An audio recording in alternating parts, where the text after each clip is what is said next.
I'd like to call the Senate Finance and Appropriations Committee to order. I'm going to ask the clerk to call the roll. There will be some members who are not here because another standing committee is meeting simultaneously. The clerk will call the roll.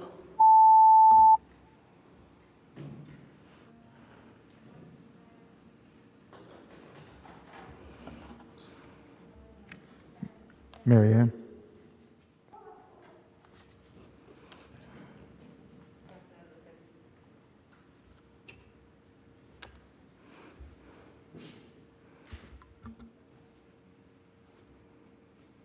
Clerk will close the roll. Madam Chair, you have a quorum. Thank you.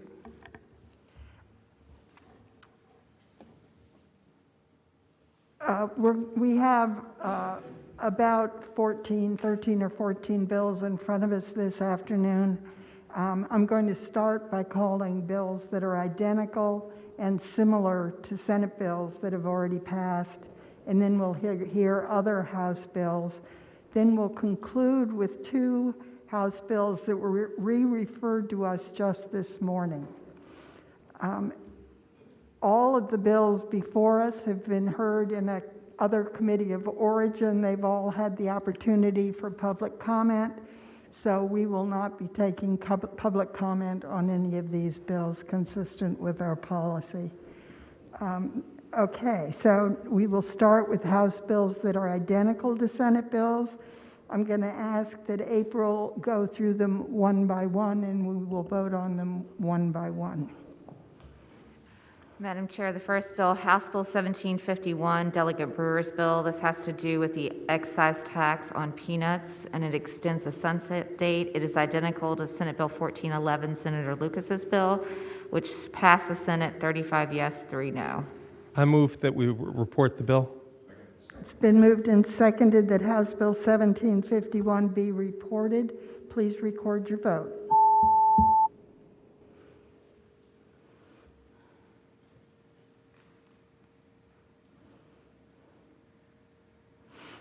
Ayes 12, no 0. Ayes 12, no 0. The bill's reported. Next, House Bill 2203. Madam Chair, this is the Speaker's bill. This has to do with the Virginia Agricultural Food Assistance Program and Fund. It is identical to Senate Bill 1188, Senator Hashmi's bill, which passed the Senate 39 yes, 0 no. It establishes the Agricultural Food Assistance Program and Fund and provides grants to Virginia farmers and food producers to donate, sell, or otherwise produce agricultural products to charitable food assistance organizations. However, as it passed the Senate, it included an administrative overhead cap of 5% on any participating charitable partner, and I do believe that the patron intended to offer an amendment. Is there someone? Delegate Goditis, are you here to speak to this? Yes, Madam Chair. Thank you. Yes. Madam Chair, the Virginia Federation of Food Banks has requested that the cap be increased from 5% to 10%, and that would be an amendment that the Speaker would request, please. And that is consistent with actually it's less than most nonprofits have at 10%. Is there a motion on the amendment? Move to report the amendment to conform it to the Senate version. It's been moved and seconded that the amendment to conform it to the Senate version be agreed to. All in favor, say aye. Aye. Anybody opposed? Is there a motion on the bill? It's been moved and seconded that House Bill 2203 as amended be reported. Please record your vote.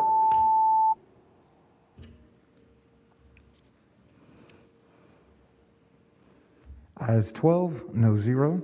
Ayes 12, no 0. The bill's reported. Next is House Bill 2322, Delegate Herring's bill. Madam Chair, this is the establishment of the Opioid Abatement Authority. It is identical to Senate Bill 1469, Senator Barker's bill, which passed the Senate 36 yes, 0 no's, and 2 abstentions. It establishes the authority in order to abate and remediate the opioid epidemic in the Commonwealth.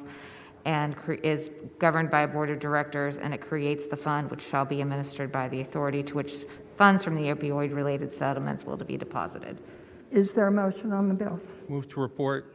It's been moved and seconded that House Bill 2322 be reported. Please record your vote.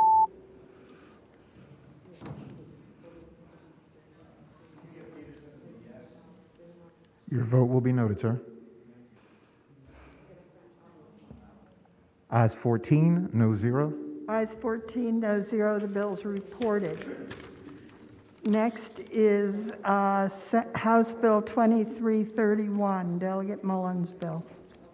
Madam Chair, this relates to the modifications of sentences to mandatory minimum terms, and this is identical to Senate Bill 1443, Senator Edwards' bill, which passed the Senate 21 yes, 17 noes, including some technical corrections. However, I believe the committee has a substitute to fix an issue with federal grants related to repeat intoxicated driver law to make sure that that federal grant funding is not lost. I would ask Connor to report on that amendment. Connor? Madam Chair, that's correct. There are a couple of federal statutory provisions that penalize states if they don't have in place certain per se DUI laws if your blood alcohol content's not above a certain amount, or if you don't have a repeat intoxicated driver law. So what the committee substitute would do is remove those provisions from the bill so that we would keep that federal transportation funds. Are there questions to Connor about the federal law? Okay, then is there a motion on this to adopt the substitute? Move to adopt substitute. Second. It's been moved and seconded that the substitute to House Bill 2331 be adopted. All in favor say aye. Aye. Any opposed? It's adopted. Is there a motion on the bill? It's been moved and seconded that the substitute for House Bill 2331 be reported. Please record your vote.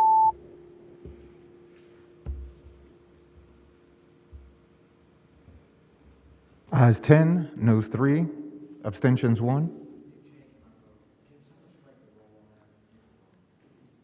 Please strike the roll and let's vote again.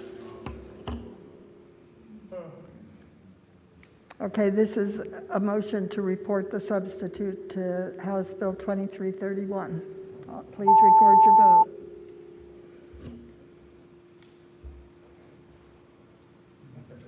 Ayes 10, noes 3, abstentions 1. Ayes 10, noes 3, abstentions 1. The bill's reported. Next bill is House Bill 1890, Delegate Price's bill.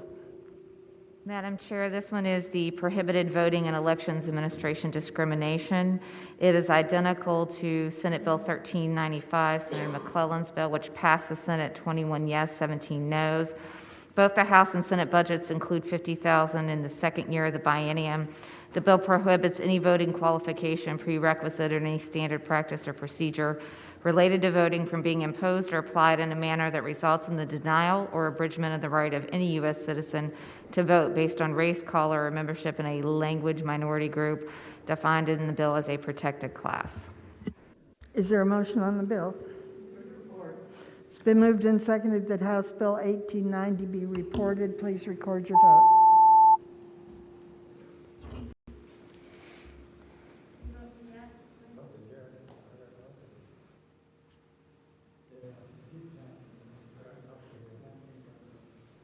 Senator McClellan, how do you vote? Yes. Senator Saslaw, how do you vote? Aye. Your votes will be noted. Ayes 10, noes 4. Ayes 10, noes 4. The bill is reported. That completes our identical bills. Next, we're going to go to bills that are similar or nearly identical to Senate bills. And again, we'll take them up one at a time. April, would you read each bill?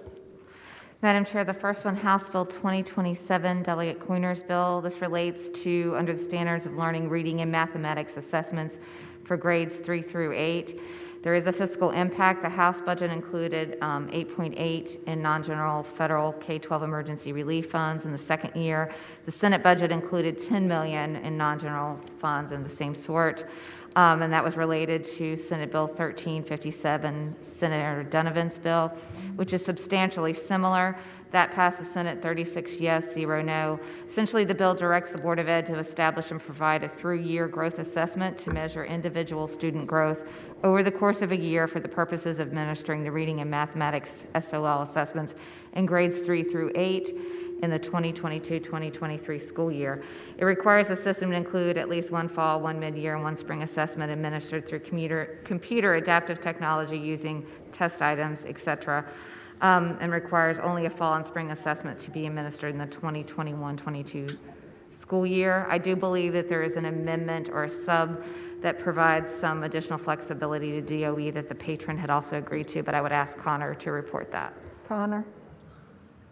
Madam Chair, the substitute would include the amendments that were adopted by Senate Ed, and then in the very last enactment, the third enactment, changes the wording a little bit so that it would read that with such funds and content as are available for such purpose for the 3-year growth assessment program.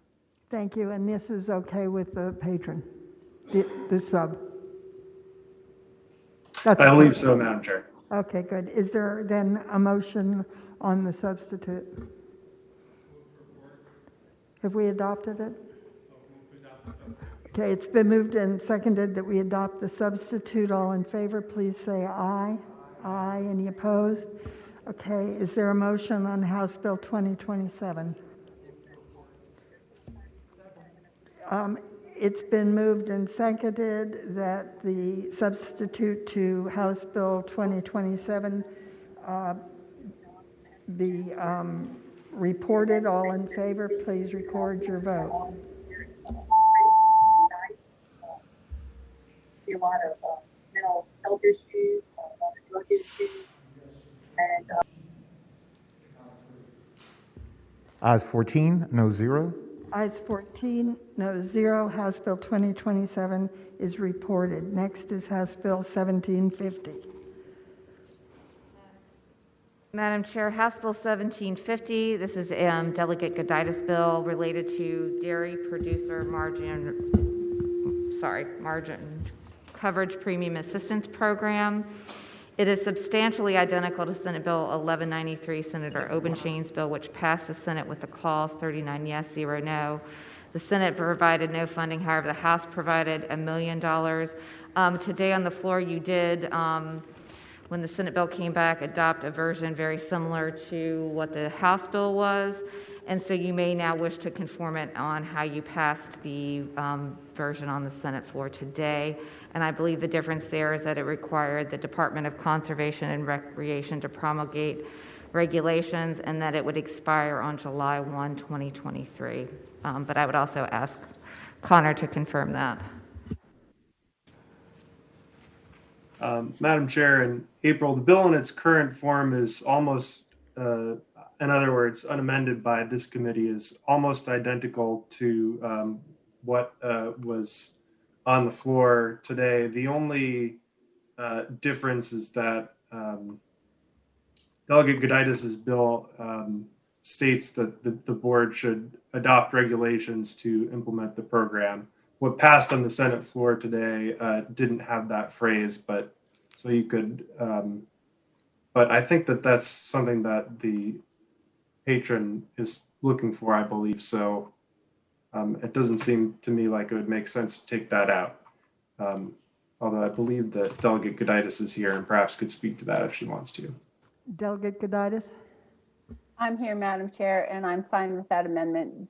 The amendments, the earlier amendments that I'm interested in that came from Ag were that it becomes a first come, first serve program and that it has a sunset date. So that therefore there's a cap in it. But I'm fine with that amendment, Madam Chair. Thank you, Delegate. Okay, so Connor, you have all the components of the substitute? Yes, Madam Chair. Actually, the bill would not need to be amended because it already has those provisions in there. What's before us currently has all those provisions? That's correct. Okay, is there a motion then on the bill? It's been moved and seconded that House Bill 1750 be reported. Please record your vote.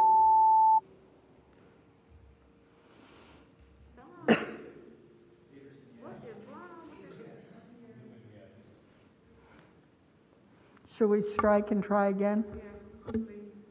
Okay.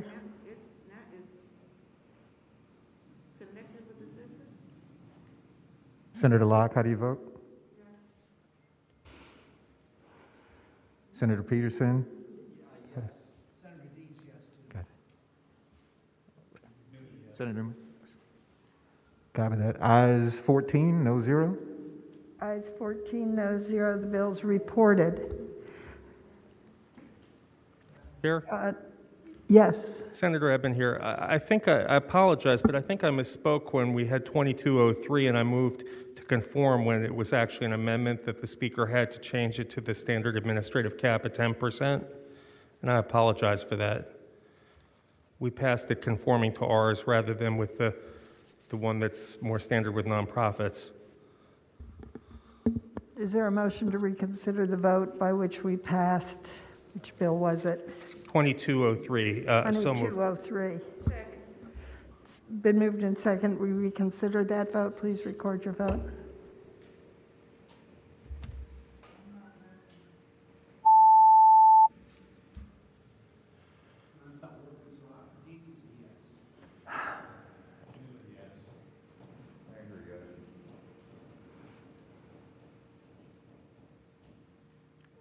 Norman, are you a yes? Yes. He's a yes. Okay. Ayes 14, no 0. Ayes 14, no 0. We have now before us House Bill 2203.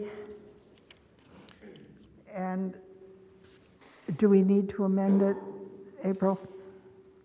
Madam Chair, and Senator Marsden also gave me a copy of the amendment. What the speaker was asking, instead of doing the 5% cap, would be an amendment that would say such regulation shall prohibit any charitable food assistance organization that contracts with or receives a grant from the commissioner from attributing more than 10% of the total grant or contract amount to administrative costs. Is there a motion on that amendment? It's been moved and seconded that the amendment be agreed to. All in favor say aye. Aye. Any opposed? The amendment's agreed to. Now the bill as amended is before us. It's been moved and seconded that House Bill 2203 as amended be reported. Please record your vote and let's hope it works. No, ma'am. I'm beating on this bad boy and it's not doing anything. Okay, now get it.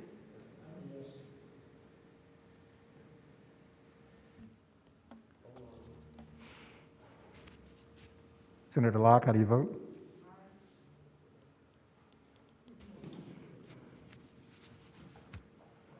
Senator Norman, how do you vote?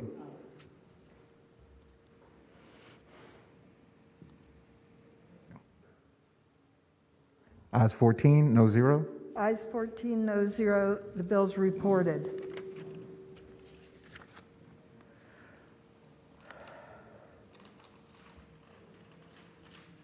Are we now, April, on House Bill 2129? Did we do House Bill 2113? No. I don't believe we did. Let's do 2113. House Bill 2113, Delegate Herring's bill. This has to do with a process for automatic expungement of criminal records. It does have a fiscal impact in 22 and beyond of up to $19.2 million general fund. There is a delayed effective date of July 1, 2021, however, for systems development. and $50,000 for Woodrum. It is similar to Senate Bill 1339, Senator Surville's bill, which passed the Senate 21 yes, 18 no. The House did include about $15 million in 4 positions in 2022, and the governor and Senate retained closer to a higher number of about $30 million in the budget. But it's the process for automatic, in this case, automatic sealing of criminal records for certain convictions, deferred dispositions and acquittals, and for offenses that have been null processed or otherwise dismissed. Are there questions on this bill? It's my understanding that it is currently in the form that was agreed to over the weekend. That was my understanding, Madam Chair. Okay. Is there a motion on the bill? It's been moved and seconded that House Bill 2113 be reported. Please record your vote.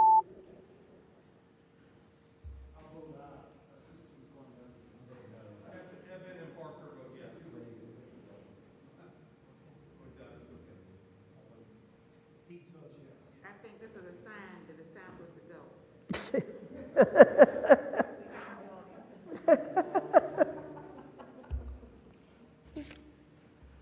Senator Deeds is a yes. Senator Newman?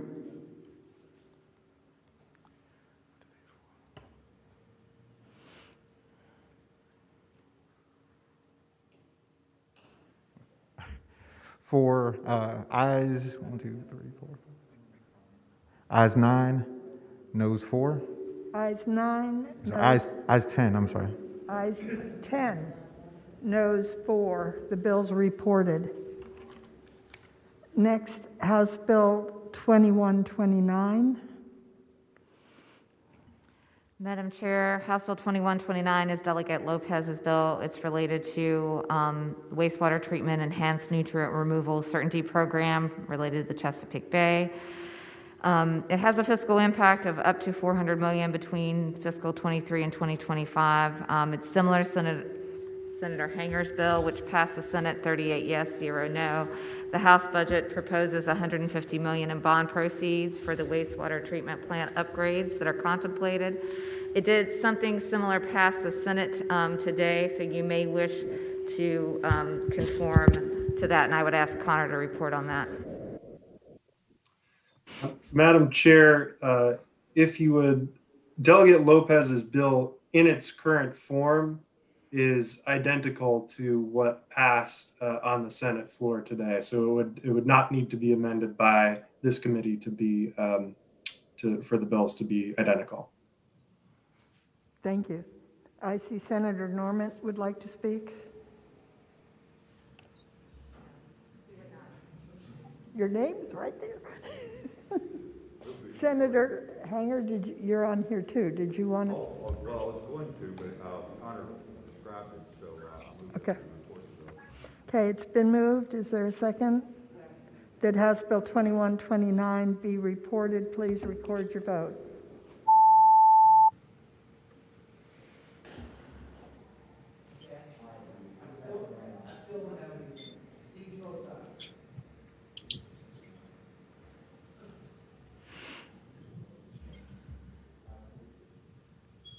Ayes 14, no 0. Ayes 14, no 0. The bill's reported.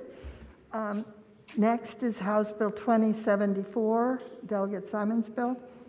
Madam Chair, this bill relates to the Interagency Working Group for Environmental Justice. It's similar to Senate Bill 1318, Senator Hashmi's bill, which passed the Senate 22 yes, 17 no. It essentially establishes an Interagency Environmental Justice Working Group as an advisory council in the executive branch state of government to further environmental justice in the Commonwealth. And it's similar to Senator Hashmi's, but not in any way in conflict. Is that right? Okay. Is there a motion on the bill?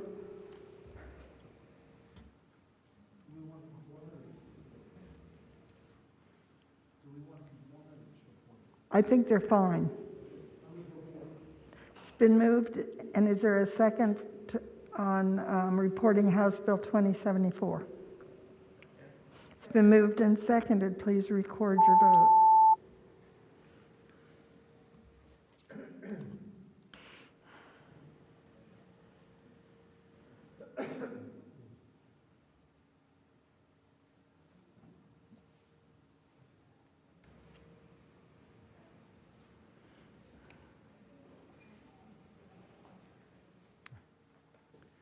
Ayes 10, noes 4. Ayes 10, noes 4, the bill's reported. And the last bill in this block of similar bills is House Bill 2148. Madam Chair, this is Delegate Willet's bill. This has to do with energy storage related to small renewable energy projects. There's a fiscal impact of $115,500 general fund in the second year of the biennium that was included in both House and Senate budgets. It is similar in concept to Senate Bill 1207, Senator Barker's bill, which passed the Senate 37 yes, 0 no. Both House and Senate budgets do have the funding. It defines a small renewable energy project to include energy storage facilities and projects that include a storage facility component for the purpose of permitting by rule, project review, and ongoing inspection by the Department of Environmental Quality. Is there a motion on the bill? It's been moved and seconded that House Bill 2148 be reported. Please record your vote.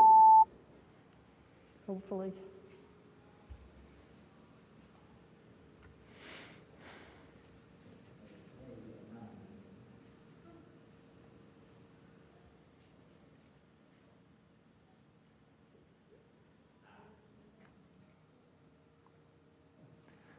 Ayes 14, no 0. Ayes 14, no 0, the bill is reported.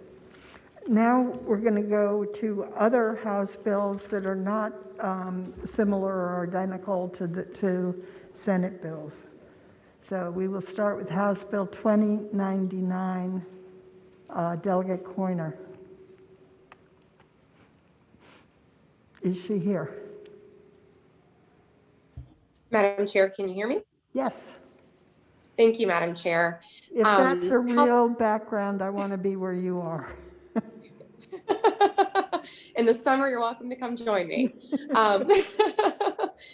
We do have an amendment that I believe is available that removes the fiscal impact. We inadvertently left child support between individuals in, and the amendment does remove that.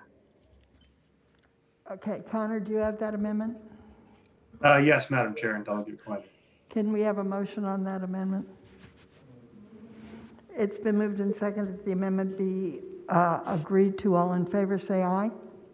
Aye. Any opposed? Okay, so now the bill has no fiscal impact. Thank you, Madam Chair. Is there a motion on the bill? It's been moved and seconded that House Bill 2099 be reported. Please record your vote.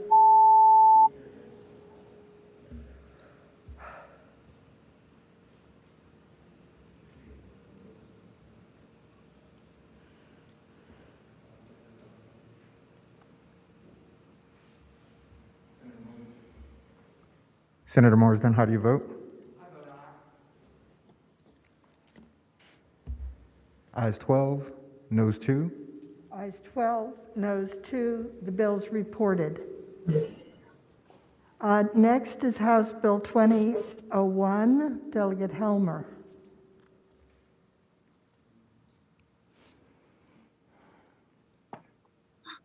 Hello, Madam Chair. Can you hear me? Yes, we can. We can see you too. Thank you, Madam Chair. Madam Chair, members of the committee, HB 2001 builds on the previously passed High Performance Building Act and extends the provision of that act to localities. It does not have an impact on current capital costs, and it will be incorporated into future capital planning. It's supported by a large variety of groups, and helps us make sure that our buildings are built in a way that preserves energy efficiency, allows us to track costs, to diminish operating costs over time. And I look forward to any questions you may have. Thank you. Are there questions for Delegate Helmer? Seeing none, is there a motion on the bill? It's been moved and seconded that House Bill 2001 be reported. Please record your vote.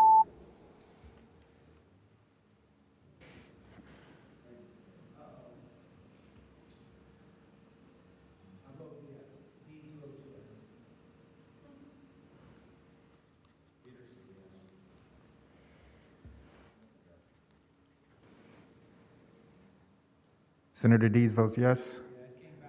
Ayes 11, noes 3. Ayes 11, noes 3. The bill is reported. Next. Thank you, Madam Chair. Thank you. Next is House Bill 2004. Delegate Hurst. Thank you very much, Madam Chair, members of the committee. House Bill 2004 would change the ability for law enforcement to discretionarily release investigative files and instead require them to release criminal investigative files for cases which are not ongoing. There is a bit of a fiscal impact according to the OAG and to the Virginia State Police, although I would remind everybody that FOIA does allow for the custodians of record to charge the requester for all of the required work that's involved in order to furnish the record. But even saying that, Madam Chair, the House did include the funds that were requested by VSP and also OAG in their budget. Thank you. Are there questions for Delegate Hurst? Is there a motion on the bill? Move to report. Been moved and seconded that House Bill 2004 be reported. Please record your vote.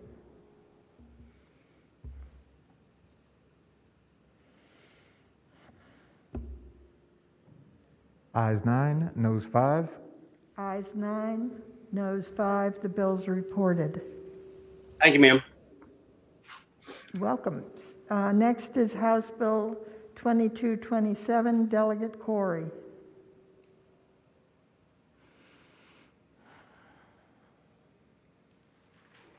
Madam Chair. Good afternoon. Good afternoon. I guess it is a good afternoon. Thank you. I bring HB 2227. It is an aspirational bill requesting that the Board of Housing and Community Development consider adopting amendments to the Uniform Statewide Building Code relating to energy efficiency upon the publication of a new International Code Council's International Energy Conservation Code, which happens every 3 years. Madam Chair, I've worked extensively with stakeholders in this process to come up with this compromise language, and all the stakeholders are agreed that emphasizing energy efficiency and conservation while thoughtfully considering the building code amendments is an important step towards a cleaner environment. And I hope it is the will of the committee to pass the bill. Okay, are there questions for Delegate Corey? Madam Chair. Yes, Senator Newman. Madam Chair, I appreciate the delegate's explanation. I mean, it's one thing to talk about state buildings and local buildings. It's quite another to talk about the Uniform Building Code. And my question, I guess, is what does the bill really do? In other words, the Uniform Building Code is something that is normally done uniformly, and it's a draft document that comes down. What are we asking the state of Virginia to do in regards to this? And is this contemplating putting us out of compliance of what's happening elsewhere? Madam Chair, may I respond? Yes, of course. Thank you. I would say to the senator that, of course, this is not contemplating and would not result in putting us out of compliance. This is an opportunity to have more of a conversation about the changing energy efficiency codes that come out of the International Energy Conservation Network. And it is a way of, I hope, having, like I said, a conversation about these issues. And I have talked at great length with the home builders as well as with the environmental advocacy organizations to come up with this language so that we can have the beginning of a conversation that is not requiring or mandating anything. Thank you, Madam Chair. Are there further questions for Delegate Corey? Is there a motion on House Bill 2227?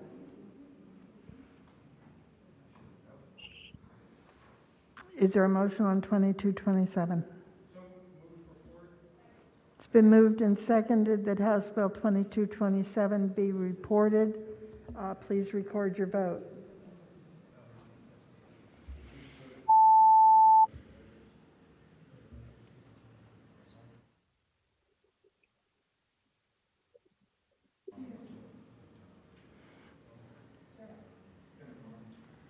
Senator Marsden, how do you vote? Ayes 10, noes 4. Ayes 10, noes 4. The bill's reported. Thank you, Madam Chair, and members of the committee. Welcome. Next is House Bill 2191. Delegate Leftwich. Thank you, Madam Chair. This is a substitute which eliminates any fiscal impact that may have been associated with the originally engrossed bill. And in a nutshell, what this bill does is it allows the Department of Social Services, if they're engaged in an investigation, to advise another parent of a child's location if there's discord between those parents and one is not notifying the other of the location. It would only allow this notification if such notification would not endanger the child or the parent who currently has physical possession of the child. And I would ask that the committee look favorably upon the bill. Thank you. It now appears the bill has no fiscal impact. So is there a motion on the bill? It's been moved and seconded that House Bill 2191 be reported. Please record your vote.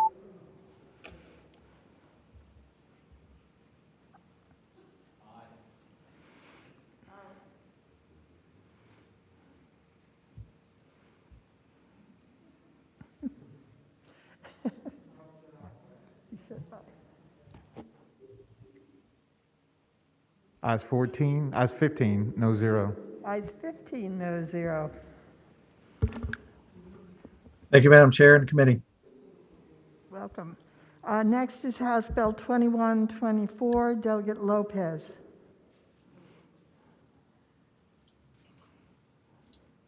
Thank you, Madam Chair. Speaking of the bill. Yes, please. Thank you, Madam Chair, members of the committee. HB 2124 recognizes the urgency and magnitude of the pandemic by expanding emergency Medicaid coverage to include all COVID-19 testing, treatment, and vaccines for individuals who are unable to pay or who are unable to qualify, mainly due to their immigration status. No person in the Commonwealth of Virginia should have to go untested, untreated, or unvaccinated during the most catastrophic pandemic in a century due to their inability to pay or their immigration status. Prohibiting individuals from accessing affordable COVID treatment will have a dramatically negative consequences for our ability as a state to inoculate the entire population and thus keep us all safe. I hope it's the will of the committee to pass the bill. And just one thing, Madam Chair, as was raised by Senator Barker during the previous conversation on this bill, lines 10 and 11 are very clear that the emergency would have to be declared by the United States Secretary of Health and Human Services. And with that in mind, HRSA would be able to cover the costs of this through the extent of the emergency. Thank you, Madam Chair. Thank you. I think all of us want to do this, but we want to do it in a way that we can be absolutely sure it's not going to impact some of our other federal funding. So I'm wondering if Connor could speak to this. Yes, Madam Chair, and Delegate Lopez. So as Delegate Lopez just mentioned, the federal government has already provided some funding through HRSA, a significant amount of funding through HRSA and several acts of federal legislation have been passed in the past year. So the staff recommendation was going to make the provisions of the act contingent on that program terminating. In other words, funding would come from the federal government first, and then only if federal funding is no longer available, then these provisions would kick in and make sure that the same policy is still in place. Are there questions for Connor about this? Delegate Lopez, are you okay with this? I am, Madam Chair. Okay. So we have a committee substitute. Could we have a motion to adopt the substitute? It's been moved and seconded that we adopt the substitute. All in favor say aye. Aye. Any opposed? Okay, substitutes before us. Is there a motion on the bill? It's been moved and seconded that House Bill 2124 in the nature of a substitute be reported. Please record. Madam Chair, Yes, where was that? this is Lisa. Yes, for- Lisa. This is Strike the actually an board. Sorry. sorry, this is actually an amendment just for the clerk's reporting purposes. Oh, okay. So we have adopted an amendment? Correct? Yes. Okay. That So what Connor Bill- described as Okay, I'm sorry. I thought it was a substitute. Okay, so the motion is that House Bill 2124 be reported. Please record your vote.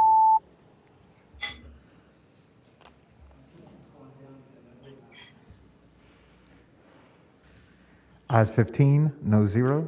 Ayes 15, no 0. The bill's reported. Thank you, Delegate Lopez.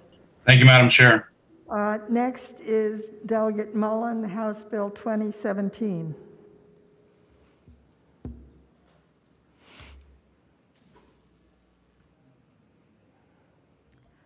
Madam Chair, Delegate Mullen is not in the room, but I will try to track him down. Okay, let's then go on to House Bill 2132. Delegate Rome. Thank you, Madam Chair. Can you hear me okay? Yes. Thank you so much, Madam Chair. Madam Chair, and to the members of the committee, HB 2132 would ban the use of the gay and trans panic defense, which is a legal strategy by criminal defendants. Basically, what happens is criminal defendants use the panic defense in the effort to reduce or mitigate charges or sentencing associated with a violent crime committed against an individual because of their actual or perceived sex, gender identity, or sexual orientation. I'll note, as we heard in the Judiciary Committee, we had Matthew Shepard's mother testify for this bill, for example. So enacting HB 2132 would not add any new crimes or penalties. It would simply remove the panic defense mechanism from being able to be used by a criminal defendant in court. We have existing precedent for basically banning such defenses, whether it's bribery or whether it's the rape shield law that we also have. And this bill took a very interesting path to get here, as the House side did not see the need to go through appropriations because it wasn't adding a new crime. But on the Senate side, we are going with the FISC. So whatever the will of the committee is, certainly support. Thank you. Thank you. We're only concerned here about the money, and it's a $50,000 Woodrum impact is what we're dealing with here. Is there a motion on the bill? Move to report. It's been moved. Is there a second? And seconded that House Bill 2132 be reported. Please record your vote.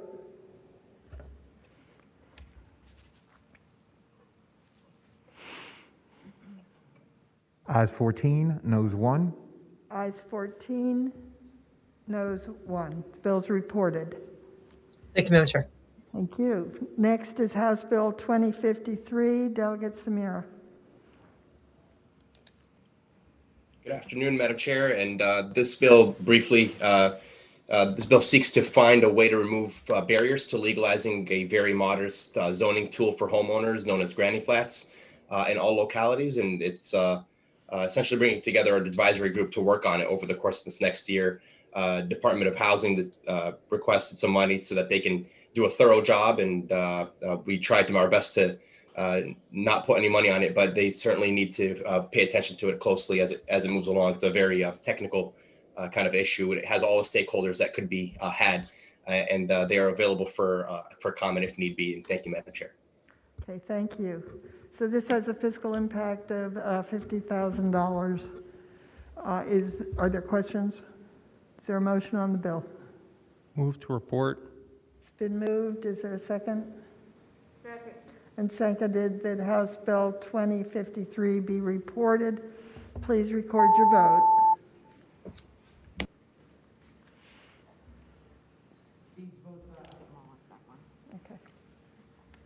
Your vote will be noted, Senator.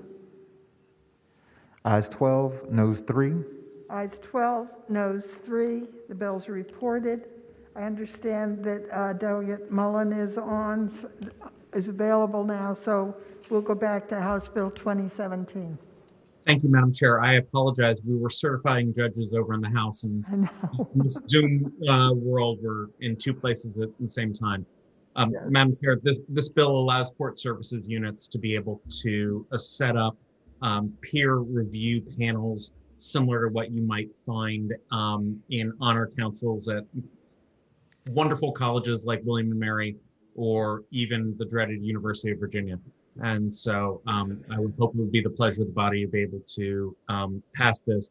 There was a amendment in Senate courts that I believe eliminated any fiscal impact. And so I would hope that this body would approve the bill. Madam Yes, Chair. that's my understanding too. There's no fiscal impact now. Madam Chair. I'm hearing Senator Peterson. I have a question for the delegate. Uh-oh. Who's the defending men's basketball champion in college basketball? Madam Chair, I would respond. I went to a D3 college, and so I wouldn't know the answer to that. I can tell you that Christopher Newport University was the first college in the history of the NCAA to be able to get to the finals in its first year as a football program. I'm embarrassing myself here, so I'm going to keep my mouth shut anymore. It's been moved. Is there a second that House Bill 2017 be reported? It's been moved and seconded. Please record your vote.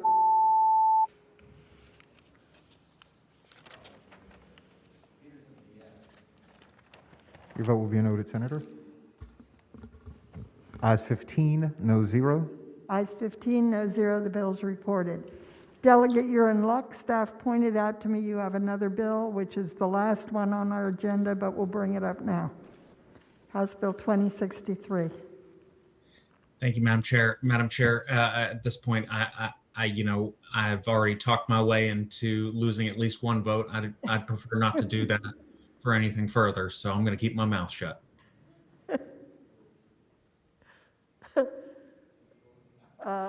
Seriously, you don't want to present your bill? Oh, no, Madam Chair. Madam Chair, this is the Virginia Overtime Wage Act. What this does is it allows for individuals who have a claim under federal law to be able to do so in local courts. It does not expand itself beyond what federal law already requires. As you and many others realize, it's really expensive and time-consuming to file a claim in federal court. I do not believe that there is going to be a severe fiscal impact as a result of this, and so I would ask that this body be allowed to pass the bill. Okay. Our notes say that it may, and there's a big may there, increase costs to the Department of Labor and Industry by $205,000 each year. And Madam Chair, that is a may. Yes, Madam Chair, that is a may, and I believe that it will not, in fact, do so, if for only the reason that this is enabling federal legislation that's existed since 1933. So we're not paving new ground here. Okay. Are there any questions? Is there a motion on the bill? It's been moved and seconded that House Bill 2063 be reported. Please record your vote.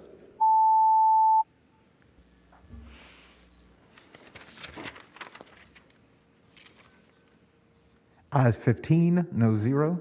Ayes 15, no 0. The bill is reported. Thank you, Madam Chair. It's always a pleasure to see you, and hopefully I won't stick my foot in my mouth about UVA anytime soon. Good plan. Madam Chair? Senator Eben. Did we do House Bill 2007 from Delegate Sickles, the prescription drug transparency bill? That's our next bill. Okay. Okay. House Bill 2007, Delegate Sickles. He is chairing the House Appropriations Committee. I have some notes from him. Okay, would you like to present it? This is a bill that has passed through the full House and also through, I believe, Health and Education and Health unanimously. By way of introduction, there are 10 states, including Utah, Maine, and California, and Maryland, that now have these comprehensive prescription drug transparency laws. And over the summer, it's my understanding that the House Welfare HWI Committee convened a health profession subcommittee educational series on prescription drugs to look at drug price transparency, and that the bill that we have before us is a result of those meetings. What it does mainly, from looking it over, is that it requires that there be some reporting on a website of drug prices and their increases, but maybe someone in health could explain it better than me. Madam Chair? Yes, Senator Barker. Yes, I've reviewed this bill too. Came through subcommittee on education and health that I was on. This bill is not going to solve all the problems in terms of prescription drug pricing and reimbursement for those medications, et cetera. But it's a step forward, a significant step forward in terms of providing us information to begin to use to figure out how we can make sure that we're providing access to drugs that are needed, but not encouraging unlimited expenses. Okay, are there questions? Is there a motion on House Bill 2007? It's been moved and seconded that House Bill 2007 be reported. Please record your vote. Uh-oh. Could you, I think, okay. Ayes 15, no 0. Ayes 15, no 0, the bill's reported. Next is House Bill 2276, Delegate Simon. Madam Chair, good afternoon. Good afternoon. I hope we get home someday so I can actually see you. Me too. I look forward to seeing you again as well. I'll be quick. This has a Woodrum amendment. That's the reason it's before you all, but this is a bill on ghost guns, and it would prohibit folks from owning, rather from selling and reselling, buying and selling unserialized firearms. We did amendments to substantially reduce the scope here because folks were worried about people that have already owned and made and manufactured their unserialized guns having to get rid of them. So we took that element out. Right now it just says you can't buy, manufacture, or sell a new gun that is designed to evade our background check system and serialization and all the other things that we do with serialization. I'm happy to answer any questions, but I hope it'll be the pleasure of the committee to pass the bill. Are there questions for Delegate Simon? Is there a motion on the bill? Move to report. It's been moved and seconded that House Bill 2276 be reported. Please record your vote.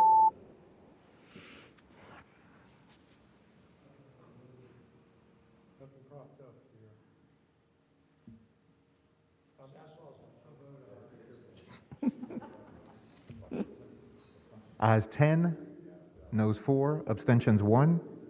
Ayes 10, noes 4, abstention 1. The bills are reported.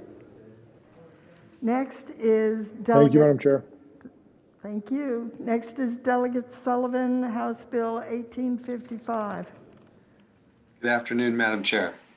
Good afternoon. Madam Chair and members of the committee, HB 1855 is a long bill, but that's only because it touches a lot of parts of the code. It's actually a very simple bill. It's an administration bill, and it changes the name of DMME to the Department of Energy to reflect Virginia's increasing emphasis on clean energy initiatives. It also changed the name of 2 agency divisions to more accurately depict their work. Doesn't eliminate them, just changes their name.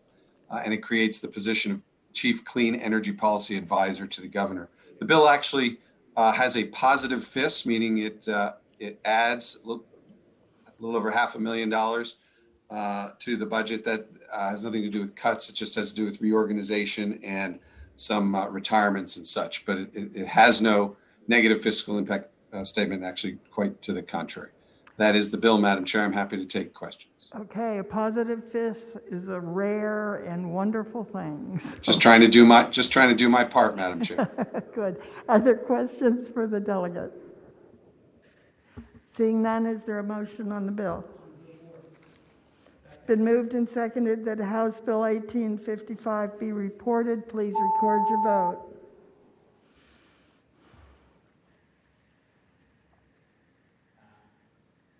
Your vote will be noted, Senator. Ayes 15, no 0. Ayes 15, no 0. The bill is reported. Thank you, Madam Chair, members of the committee. Next is Delegate Trans Bill, House Bill 2163. Good afternoon, Madam Chair. Good afternoon. House Bill 2163 establishes parameters by which privileged information that is given to the DMV by all of us when we are seeking a credential can be shared with others, including just general entities that have access to DMV data through permissible reasons in the code, as well as the codifying an MOU between the DMV and the state police. And lastly, providing strict parameters on when DMV data could be shared with ICE for the purposes of civil immigration enforcement. This has a fist to make sure that the state police are able to update their IT infrastructure to so that when criminal justice entities are accessing DMV data through the state police portals, they are not using it for civil immigration enforcement. Thank you. This in 2022 has a cost of $100,000 general fund. Are there questions for the delegate? Is there a motion on the bill? Second. It's been moved and seconded that House Bill 2163 be reported. Please record your vote.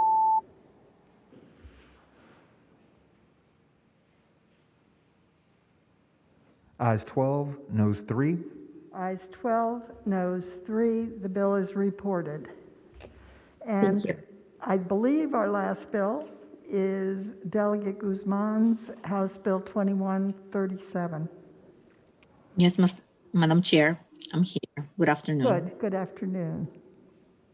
Well, House Bill 2037, Madam Chair, is a bill that will provide paid sick time to home health care providers. The scope is limited to Medicaid home health care providers.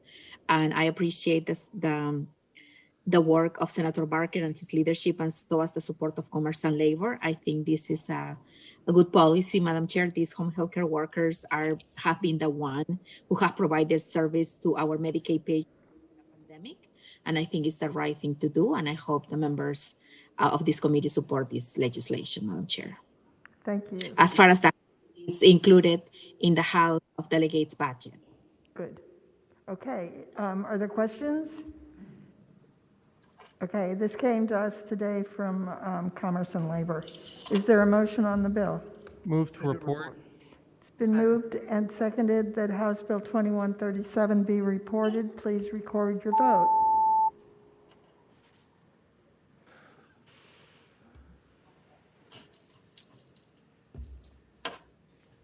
Senator Peterson, how do you vote?